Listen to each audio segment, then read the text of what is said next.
गीता ग्रंथ। भगवत गीता एक अद्भुत ग्रंथ है। विश्व के धार्मिक तथा आध्यात्मिक ग्रंथों में उसका अनुपम स्थान है। यद्यपि परंपरा के अनुसार उसकी रचना लगभग 5000 वर्ष पहले हुई, किंतु वह आज भी ताजा है। ग्रंथतः वह महाभारत के भीष्म पर्व के 25वें अध्याय से 42वें अध्याय तक का अंश है।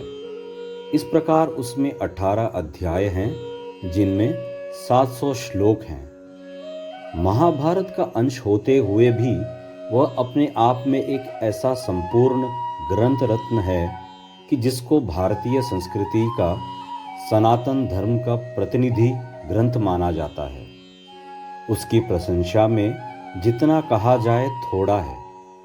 किसी महापुरुष ने लिखा, सर्वोपनिषदो गावो दोग्धा गोपाल नंदनः पार्थो वत्सः सुधीर भोक्ता दुग्धम गीतामृतम महतः।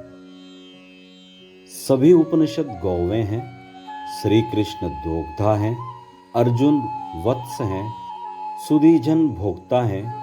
गीता उन दिव्य गौवों से दुहा गया दुग्धामृत है।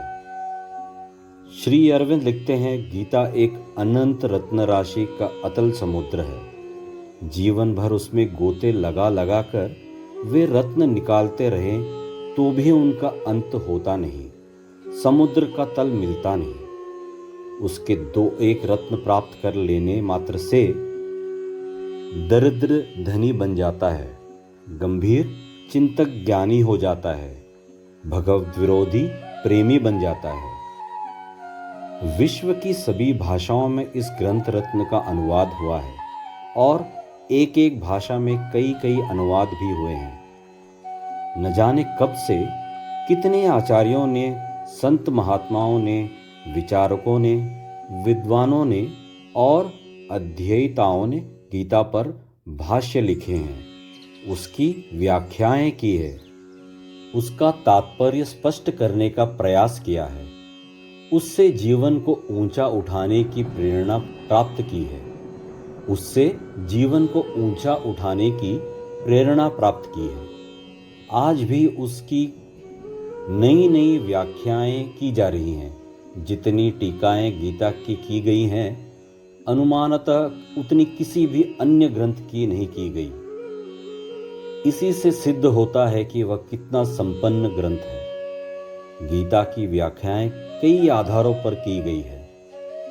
धर्म प्रधान दृष्टि से, दर्शन प्रधान दृष्टि से, साधना प्रधान दृष्टि से, योग प्रधान दृष्टि से, लोकनीति प्रधान दृष्टि से, परमार्थ दृष्टि से, व्यवहार दृष्टि से इत्यादि विभिन्न संप्रदायों के आचार्यों ने गीता से अपने अपने सिद्धांतों और मतों का पोषण भी प्राप्त किया है और गीता की व्याख्या करके अपने अपने संप्रदाय का समर्थन भी किया है।